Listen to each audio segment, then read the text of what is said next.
Hi, Ulysses. My name is Nilay. How are you doing? I'm great, Nile. How are you? I'm excellent. Thank you. Tell me about yourself.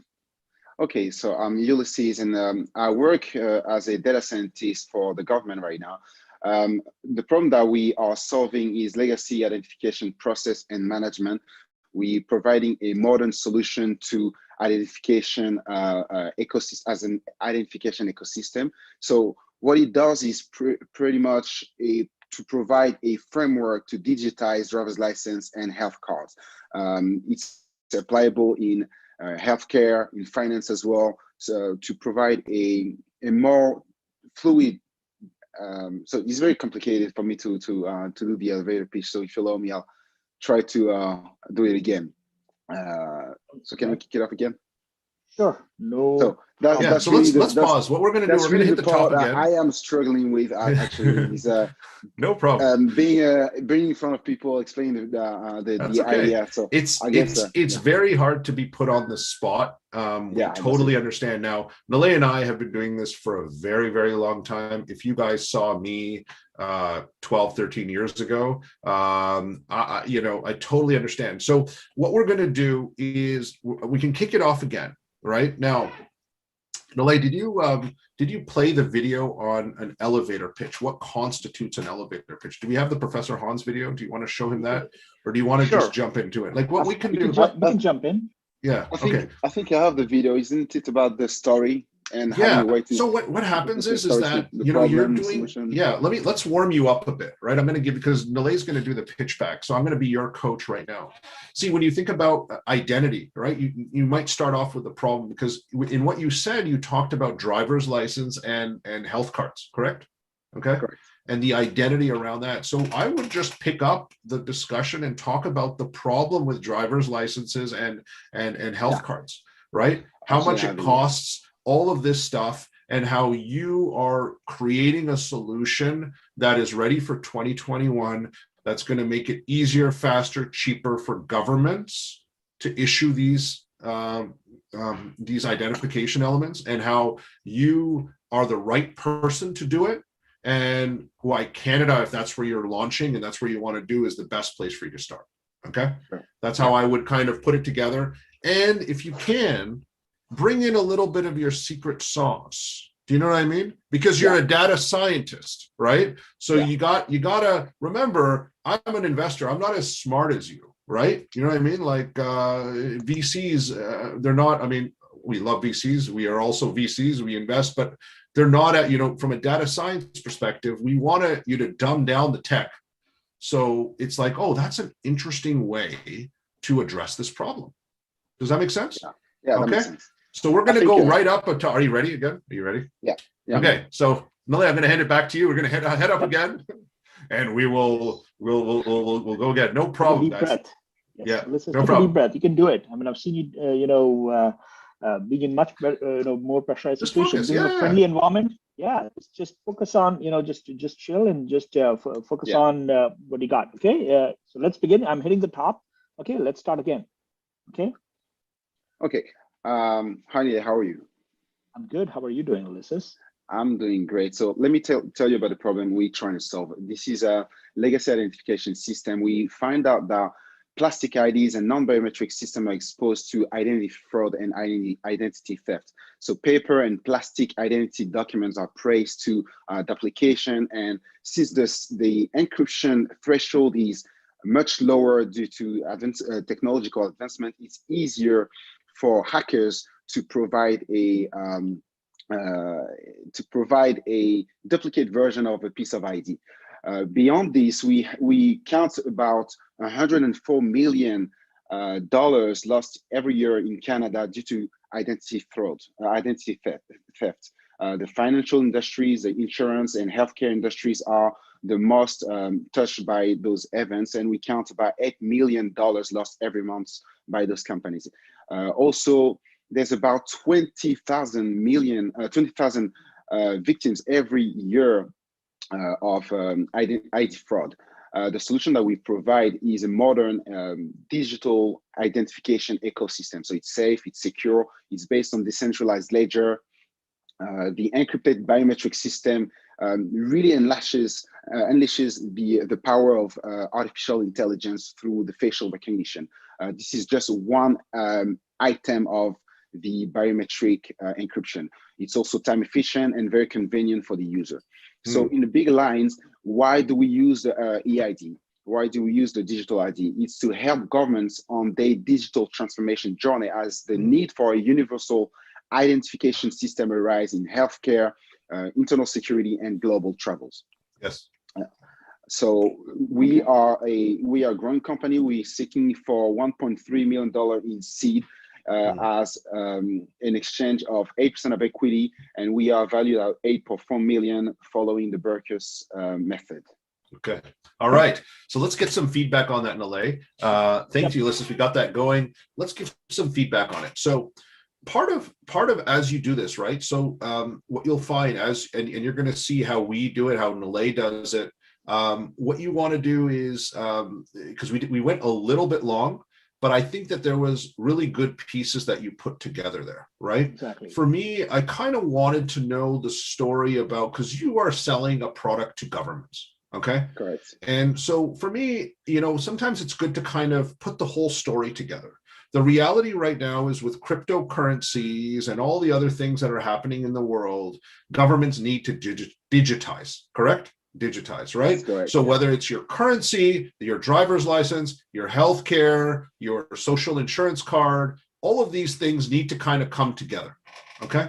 And there are examples of where it's happening, right? Some countries, I know in Singapore they've done a pretty good job with this, in Japan, but just kind of framing up why we're here. And then it's like, okay, we have discovered that using our platform is and then go into the why. The why is like, why is this so expensive, right? Like, you talked about fraud, right?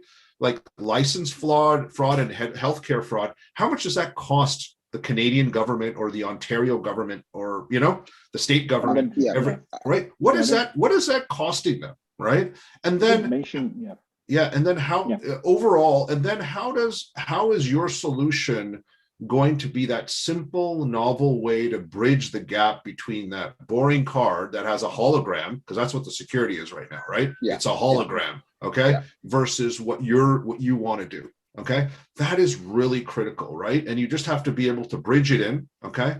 And then talk about, how this is going to permeate. And because people want to, you talk about distributed ledger and all these other words, you want to kind of create the use case understanding of what they're doing, right? How does the person interact with it? What is the future of the card now? What is it? And then what is the back-end tech, right? So this is a classic case because you're a hacker, not a hustler. So as a hacker, you're talking about the inside before going on the outside, but a VC wants to know the outside before he come in. He wants to know the Ferrari looks good, red Ferrari outside, sleek, before he goes and looks at under the hood, okay? Versus hackers like to go under the hood and talk about, the torque, and then they talk about the body because the body doesn't really matter because that's not important, right? I get that. Yeah. And then come in with an ask, and what you want to do is you want to look at that investor right in the eyes, okay? Don't look away because you need to have that conviction of what you want to raise, okay? And you have to tell them what it's for, okay? And have that confidence. You got to just look them in the eye and just say, this is what I need. And that's the most confident component that you want to have, okay? Remember, an investor is looking at every single thing that you're doing, okay? Where your eyes are going. When we ask the questions, are his eyes wandering? Does he have the conviction? Is he ready? Is he prepared for the answers for the questions we have? When he's pitching, his body language, right? How you're standing, how you're carrying yourself, right? Yeah. How do you own the room? Okay. It's hard to do. That's why practice is important. Definitely. But that's my view on your stuff, right? Nalay, over to you. No, indeed. And thanks, Ash, for sharing that. There's some good feedback there. So yeah, so Ulysses, essentially you're targeting governments, but you're also targeting, you mentioned in your pitch about finance, insurance, and the healthcare systems. Are you targeting companies in that area as well to manage their ID process? Because as I understand, those are some of the biggest, most of the data leaks that happen within either financial systems, insurance companies, or healthcare systems. So, are you targeting them as customers as well? Yeah, we're targeting them as customers, and it's also part of a secret sauce, which is to build a data equity framework to counter the data collection biases, right? Right now, there's a huge discussion around are those models safe enough for communities? There's different techniques that Google, Facebook, and different actors in the field are working to provide a solution. And the goal is really to bring those actors around the same table around one product that will be used for multiple governments. So we can start as small as possible, as small as needed, one province, one country, that will be Canada, and eventually expand to other countries, because at the end of the day, this is one universal piece of ID. When you go from Canada to the States, this is the same passport that you use and same passport framework that's used overseas as well. So why don't we have a digital option for a paper version of a piece of ID? Yes. Just one point around buzzwords, because I was just reading a quick chat. I want to just reference this because I know Frank's been pretty vocal today. Thank you, Frank, for your comments. As you go through the journey as well now, guys, remember that there are some buzzwords that kind of turn off investors, because you need to make sure that you apply it in the right frame, in the right framework. So for instance, Frank made an interesting point. When you think about AI, right? We've been doing startups for 15 years, right? So there was a time when the word app was really cool. There was a time when blockchain was really cool. There was a time when distributed ledger, okay, as part of blockchain, right? And AI and machine learning and all this other stuff, right? I think actually doing it, like in my pitch that I did earlier, I should have actually talked more about how the AI worked, which I didn't do for Teddy. I ran out of time. But talking a little bit about those components is important, right? Because I think investors know that startups tend to throw words just to, do you know what I mean? It's kind of like, it's like sex in high school, right? Everyone's talking about it, but nobody's doing it. You know what I mean? Right? Exactly, so it's the same idea. You just want to make sure we validate that, right? So just keep that in mind. Interesting that, because you use some blockchain. You mentioned distributed ledger in your pitch, but you didn't but that is kind of, you use some blockchain technologies and distributed technologies to kind of enable some of the data access features, right? Yes, that's correct. Okay, that's good to know. All right, and so you're raising 1.3 million in seed. Tell me a little bit about what stage you're at right now, and have you gotten any tests or pilots right now? What stage you're at right now? Tell me a little bit about that. We have a prototype of the products. We have a CRM. We have SDKs to integrate the mobile apps into the CRM. So if you go to a dentist, for instance, you can just show your EID, and the EID will be integrated to the dentist CRMs, so they can retrieve eventually your cases. So we want to use the funds to build teams, product development, a little bit of marketing as well. But most important is focus on the engine, the products and product development. This is really where we want to focus on right now. There's also a legal aspect that's very important, because we're collecting very sensitive data. And as we said, the data equity framework is a major part of the digital ID. People are concerned about the safety, the security of the mobile app, and we really want to invest in those areas as well. Yeah. Okay. No, that's good to know. Okay. So yeah, I mean, okay, so that's good to know. I think that gives him a good picture. So yeah, I mean, do you want me to pitch your idea back to you? Please. Okay, so let's do that. Okay, I have some thoughts here. We'll wait for me to hit the top, and I'm hitting the top right now, and we'll begin. You can start with an introduction, and I'll begin when we hit the top. Okay. All right, let's go for it.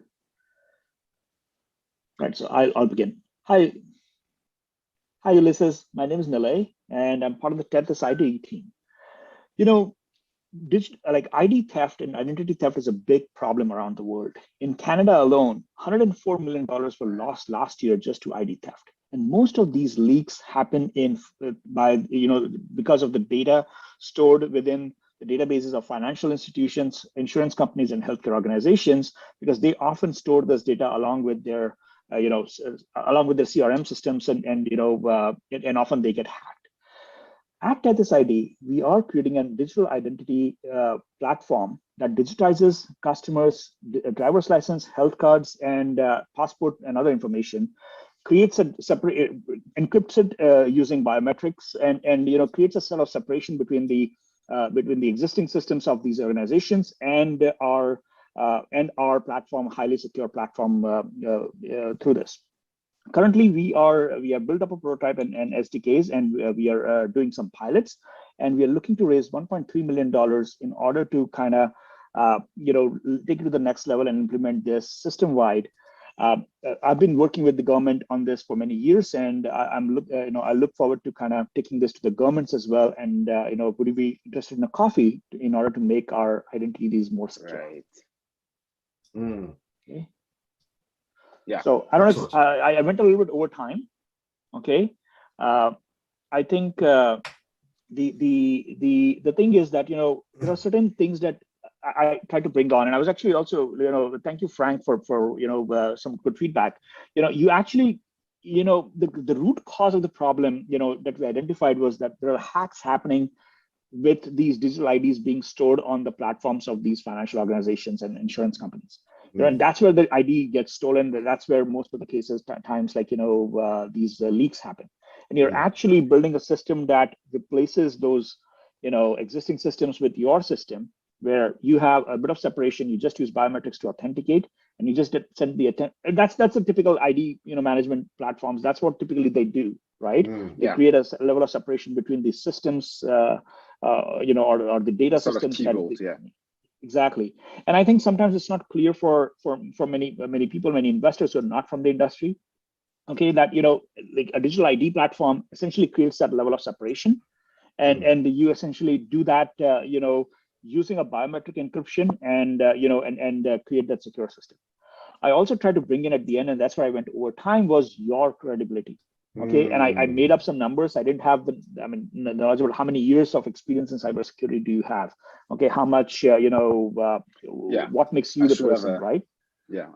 Just adding a quick one-liner, right? Like I have 20+ years of experience in the. So I've been researching in mathematics. I was researching mathematics. I worked for several multinationals, Nestle, L'Oreal, Bell, Ministry of Health, and so on. So I've built systems for them for the last 7 years. So I've been working on security and databases systems for. And you're a researcher in this area, right? You're associated with University of Toronto as well, which is one of the pioneers. I've done research. Yes, I've done research.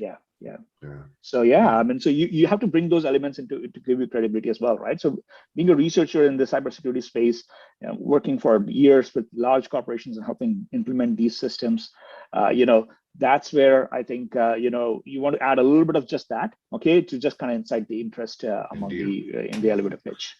But it was good. Delay, I liked your pitch back. Hopefully you found value. Ulysses, it's always great to have you here. And as we do this, right, we want everyone to level up. So we will send you a recording, and we want to make sure that we're allowing you to hear your startup from somebody else's perspective, right? And we hope that that's a powerful experience for you, right? And as part of the journey, Nalay and I aren't perfect, but we've just done this now. We've got like our 10,000 hours of experience now doing this. So our hope is that you find some of the elements and it strikes a chord. Because as we mentioned in the framework, you need to have 40 investor meetings. How do you make sure that it's impactful? Every single word that you say, every single word that's written on your pitch deck has to tell a story, right? And we want to package it all together to entice these investors, okay? Along with the fundamentals, which is what we covered earlier, making sure your fundamentals are there, because you can get people to have investor meetings, but if your bases aren't there, you're going to fail due diligence and waste your time, right? But it was great to have you here. It's great to have Teddy from Israel as well. Nalay, I know we went a little bit over time. I want to thank everyone for joining. I know we went a little bit over time, but I want to thank everyone for coming again today.